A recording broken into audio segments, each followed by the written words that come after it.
Hello guys, இன்றைக்கி என்ன சமையல் வீடியோன்னு பார்ப்போமா? இன்றைக்கி நம்ம சேனலில் கீரை தொக்கை எப்படி செய்யலான்னு பார்க்கலாம். இது வந்து கீரை சாப்பிடாத குழந்தைங்களுக்கு கூட இந்த மாதிரி செஞ்சு கொடுத்தீங்க நல்லா சாப்பிட்டுக்கோங்க. அவ்வளோ டேஸ்ட்டாகவும் இருக்கும், ஹெல்த்தியாகவும் இருக்கும். வாங்க வீடியோக்குள்ளே போய் எப்படி செய்யலான்னு பார்க்கலாம். ஃபஸ்ட்டு ஒரு பேனில் வந்து ஆயில் சேர்த்துக்கோங்க. ஆயில் நல்லா சூடானதும் நம்ம கடலப்பருப்பு ஒரு டீஸ்பூன் சேர்த்துக்கோங்க, மல்லி ஒரு டீஸ்பூன் சேர்த்துக்கோங்க.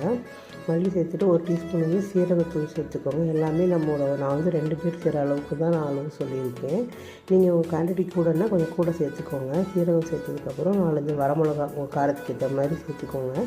சேர்த்துட்டு அது தனியாக எடுத்து வச்சுக்கோங்க. அப்போ அதே வடைச்சட்டியில் அதே எண்ணெயில் நம்ம வந்து கட் பண்ணி வச்சுக்க சின்ன வெங்காயத்தை வந்து அதே சேர்த்துக்கோங்க.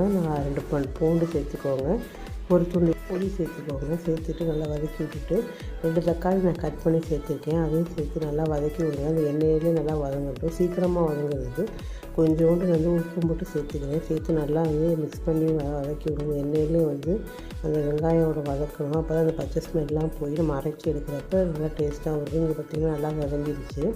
இப்போ வந்து நம்ம அரைச்சி வச்சு நல்லா சூடு ஆறுனது ஒரு மிக்ஸி ஜாரில் வந்து நம்ம கடலப்பருப்பு, மல்லி, சீரகம்லாம் வறுத்தோம் பார்த்திங்களா, ஃபஸ்ட்டு அதை அடித்து எடுத்துக்கலாம். எடுத்துகிட்டு அதிலே வந்து நம்ம வந்து வதக்கின வெங்காயம் இதெல்லாம் சேர்த்துட்டு ஒரே ஒரு டீஸ்பூன் வந்து மிளகாத்தூள் மட்டும் சேர்த்துட்டு அதை நல்லா ஃபைன் பேஸ்ட்டாக எடுத்துக்கலாம். எடுத்துகிட்டு நம்ம வந்து இப்போ வந்து நம்ம தாளிக்க ஆரம்பிச்சிடலாம். ஒரு வடைச்சட்டியில் வந்து நான் வந்து கடலெண்ணெய் சேர்த்துருக்கேன். சேர்த்துட்டு நல்லா எண்ணெய் காய விடுங்க. எண்ணெய் காஞ்சதும் நல்லா கடுகு உளுந்து போடுங்க. போட்டுட்டு நல்லா பொரிஞ்சதும் சீரகம் போட்டுக்கோங்க. போட்டுட்டு நல்லா பொரிஞ்சதும் கருவேப்பிலை போட்டுக்கோங்க. நீங்கள் பூண்டு வந்து ஒரு 4-5 பூண்டை வந்து நான் தட்டி வச்சுருக்கேன், அது எண்ணெயில் சேர்த்துக்கோங்க. அப்போ தான் நல்லா ஃப்ளேவர்ஃபுல்லாக இருக்கும். அது நல்லா எண்ணெயிலே நல்லா பொரிஞ்சு வந்ததும் நம்ம கட் பண்ணி வச்சுருக்க பாலக்கீரையை வந்து நல்லா வாஷ் பண்ணிவிட்டு இந்த மாதிரி இதோட சேர்த்துக்கோங்க. பாருங்கள் எவ்வளோ பொடியாக கட் பண்ணியிருக்கேன்னு. அப்புறம் கொஞ்சம் சீக்கிரம் வெந்துடும். நல்லா எல்லாத்தையும் செய்யக்காரெல்லாம் வாஷ் பண்ணிவிட்டு மண் தூசி எதுவும் இல்லாமல் பார்த்து சேர்த்துக்கோங்க. சேர்த்துட்டு இதுக்கு வந்து நம்ம வந்து லைட்டாக மட்டும் உப்பு சேர்க்குறோம். ஏன்னா நம்ம மசாலையில் நம்ம வந்து உப்பு சேர்த்துருக்கோம். கீரைக்கு பார்த்துட்டு சேர்த்துக்கலாம். சேர்த்துட்டு நல்லா வந்து கீரையை வந்து வேக விடுங்க. கீரை நல்லா வெந்து நல்லா வந்து சுருங்கி வரும். அந்த மாதிரி ஸ்டேஜில் வந்து இங்கே பாருங்கள், இப்போ பேஸ்ட் அரைச்சி வச்சுருக்கோம். அது கன்சிஸ்டன்சி இந்த மாதிரி தான் இருக்கணும். இங்கே பாருங்கள், கீரை நல்லா வெந்து சுருங்கிடுச்சு.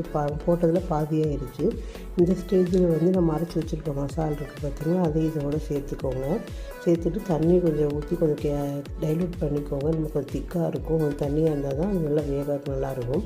இப்போ கொஞ்சம் நேரத்துக்கு வந்து நம்ம எண்ணெயிலே வேக விடுங்க. வேக அந்த கலர் வந்து சேஞ்ச் ஆகி வரணும். சேஞ்ச் ஆகி எண்ணெய் பிரிஞ்சு வரணும்.